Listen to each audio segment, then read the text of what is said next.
nekwa na ife nwanne melụ nwanne ya nke anụnwa na-emekwanụ n'Osina nke dị n'Ideato North Imo steeti. Hei, ndị be anyị bịakwa ọnụ nụrụ na ndị ọgwụ ego, ndị politiks, ndị nọ n'otu nzuzo, ndị ogboni na fasikwa na ụmụ ogbenye aya aṅụ mmiri tọwa iko. Nekwanụ ka nwaanyị anụnwa si wee bidobe ọgaranya o wee bụrụ ya ife alụ. Ife a na-ekwukwa ife a bụ nwanne na nwanne fa na-azakwa otu afa. Bịakwanụ ka unu nụrụ nke na-eme ka amoosu unu na-afụ ebe enyere afịa wee dịka Chineme ihe akụ a sịkwa na afọ ọzọ ya bụ ome nke ọ fụrụ n'anya nke ịbụọ n'Osina. Ife anụnwa na-eme na vileji a na-akpọ Akpakanazeala. Unu ya amazi ebe ndị Osina wee na-akọwa na ụnụ fụrụ kịta a na-akụrisi bụ amoosu anụnwa bụ ife bịara ikurisie ụlọ nwanne ya nwoke nwụrụ anwụ enyere afanya bụ nwanne ya nwoke wee dịka Clement Nwanneya ihe akụ wee na-akọwa na ya bụ Clement nwụrụ 5 years ago na akwabekwa ya bụ Clement na ozu ya ka nọkwa ebe a na-echekwaba ndị nwụrụ anwụ. Na amoosu unu na-afụ ebe anụnwa sịrị na Clement na ezinụlọ ya amaghị mmiri tọwa iko. Otu fensi bụ ife jikọtarafa unu n'anya kịta unu ya afụ ụlọ ya bụ nke nwoke. Unu ya afụkwanụ fensi a na-akụrisi na-akụtukwa anụ ụlọ anụnwa.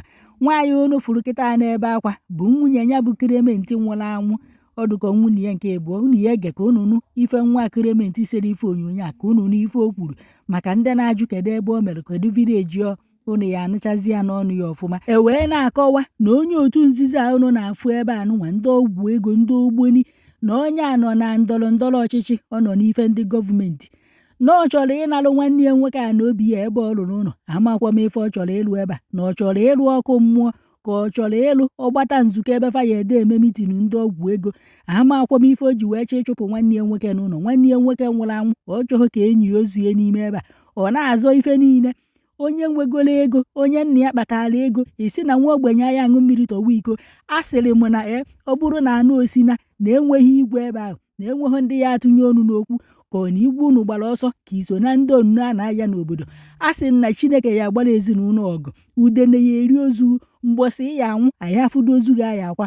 Ndị bụ unu bụ akpati ozu nkịtị ka aya akwa. Ụnọ gị ịfụrụ kịta anụnwa ya agba ọkụ ezinụlọ Chineke ya ekpochapụ unu n'ụwa. Ife ọma ya akpọkwa unu ihu ebe ọbụna ijeru si ife ọjọọ ka ị ya dị ezu si ife ọjọọ ya da akpọghị ihu.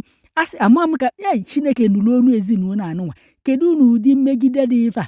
Nwanne ọbalagụ nwaanyị a na-ebe a na-ebe akwa kedu ka ọgaranya obi debere ya esi wee bụrụkwa ife ọjọọ na ofu ọbala ofu ụmụnọ ofu so onye m ka unu na-aza iwee nwee obi maka na ama m na ndị amoosu na ndị ogboni na unu banye hakwa anya ya na obi unu na-efe n'azụ. Unu aha ama nwanne, unu aha ama nwanna, unu aha ama oke, unu aha ama ibe. O wee bụrụ n'ọnụ ụmụnne ka ị ya ebido afọ ọjọọ. Ụmụnne ya ikwesị ime lụgharịa alụfụ unu dozie alụfụ unu ọ ya bụ onye na-abata be ka ọfụ niile emere ụmụnne ya ife. Amaghị na mmasị na ifele na-eme ka mmasị na ndị ọyịwo na-akọghị ọnụ ka ndị a si wee bidebe iji wee chi ịkụkpọ ụnụ fa wee chụpụfa n'ụlọ anụnwa. Chineke ya agbalụfa aka ebe anụ Osina ya anụlụfa ọgụ. Ịfụrụ aha one ka ịdụ ha ya esi du 50 years ị ka ya nọrụ 50 nwa. Ụmụ gị ya afụ ife ọjọọ imeta ịya afụgodo ife ọjọọ imeta bifo ụmụ gị afụ ya ịya tudela ada nkota ya arịghị enu ịya anọ ọdụ ndụ ọnwụ ka mma. Ndị onno ya eburu gbaufuo n'ime ọfịa udene ya eri ozu. Chineke ya akpọghị ọkụ gụ na ezinụlọ nwunye gị na ụmụ gị unu wee na-afụgodi ife a wee na-eme. A sị m na ife unu ji ata ere mmadụ Chineke ya eji wee tụnyere gị ugboro 10 ịya anwụ ọnwụ ike.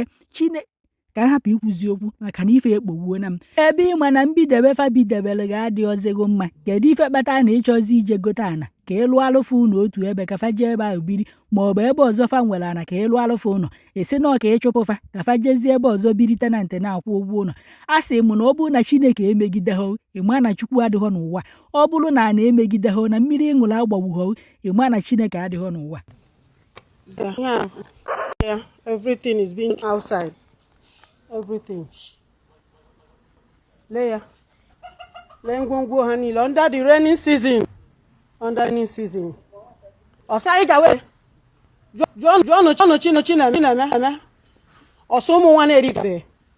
John Yajuju. Ask him.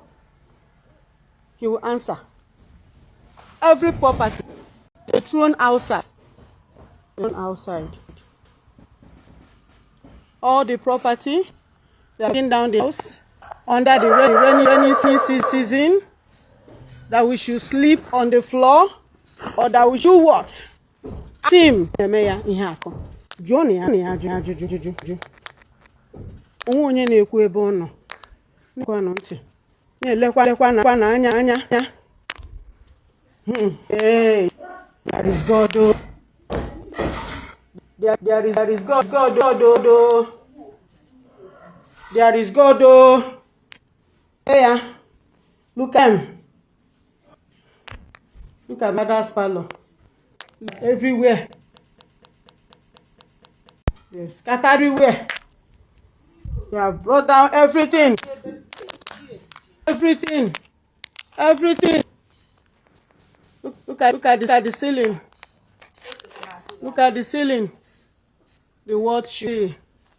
This pure wickedness.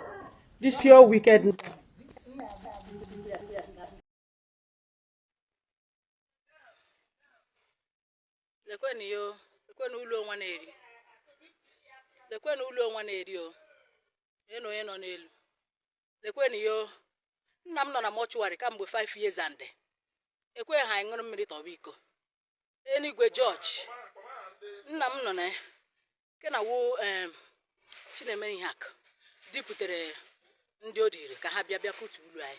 Wuti ndị polisi ọchị. Ọ nọ n'ihu be. Lekwe ulu ha. Lekwe ọgaranya mbiketa ọgaranya ha wụ ihe arụ n'ụwa. Ndị mmadụ leruo n'anya ihe a na-eme n'Osina Ideato no local government. Heaven judge.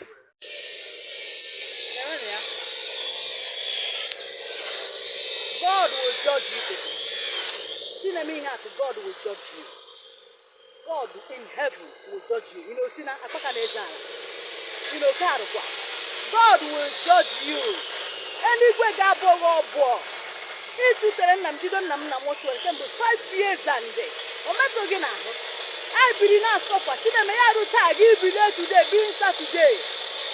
Court na arụ ọrụ okwu nọ na court. Kiso nwe ihe dị ka appeal. Ibile today bịa na akpaka ụlọ anyị. Ịkwatuo na gate iwepụ chicha na ntị. Leni yo ụwa leni. Ụwa niile lewelo. Onye si ihe rụ mmụọ ihe ọma rụ mma ya rukwe ya wesu kọjọ ya leruo ya anya lee ma ọwụ ya. Ya go ndị Awụsa ya go ndị Ogono ya achị ma polisi ma amị ọchị ọbịa onye polisi ndị gachi Nigeria obodo a ha Chineke nna lekwana ụlọ ya lee na ụlọ nna ya ozuoro ya kọmpand niile ha nwere ezuoro ha ya rụrụ nwa obere nke a nwa ogbe ibu ka Chineme bịara taa ka ya ọ ga-akwatu ụlọ nwaneri nọ na mortuary. Hey, Akpakanazeala unu gba nkịtị Adugo si n'unu gba nkịtị Osina unu gba nkịtị. Heaven will judge everybody. Look at their buildings. Their gate is open. This is his cars. He's bringing down our fence. Look at them.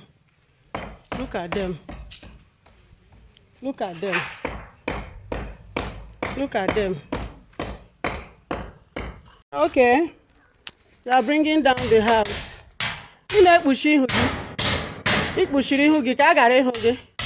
No problem. God is seeing you. You don't know that this is the type of job. You will not do it, but you're here. You're doing it. Let the world see. You're bringing down the building. He doesn't need court order for him to bring down the building. That's what he said. No problem. They all hang here. We are waiting. The world see.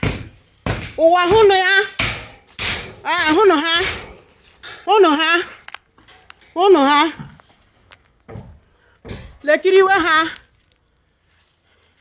Lekiriwe ha.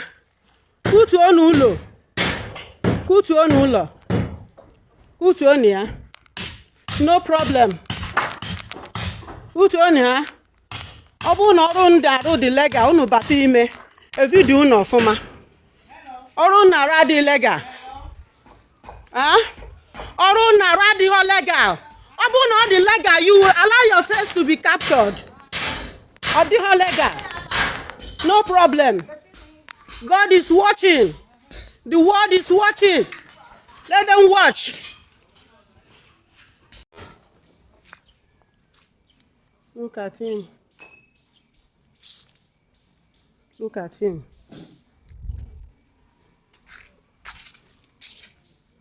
Look at them. This is his driver. You don't want to be captured, I think. Yes, video me too. You don't want to be captured. You said in 2 days you're coming. This is the 2 days. You told us you're coming in 2 days. You have come, I think. Don't worry. Let the world see you. Let the world see you. Let the world see you. Let them see you.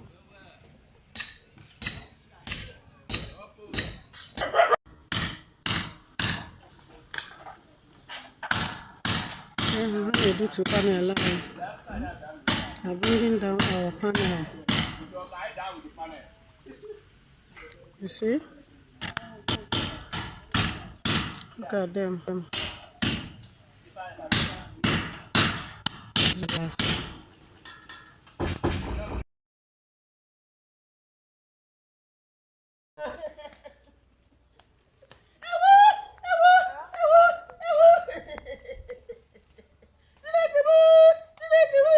mma ewepụnata ebe mama na-ebe akwa unu mana ndị nwe ihu akwụkwọ nke anụnwa na fa ha like unu ụdị akwa anụnwa afa yara ịgbanyụ voice ife onyonyo anụnwa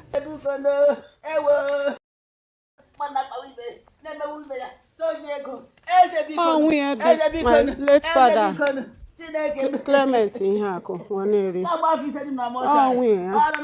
Kemgbe 5 years ka ọ na-amụ ọnụ dị ya n'ụlọ. Di ya nọ na mortuary. A na-aga court case.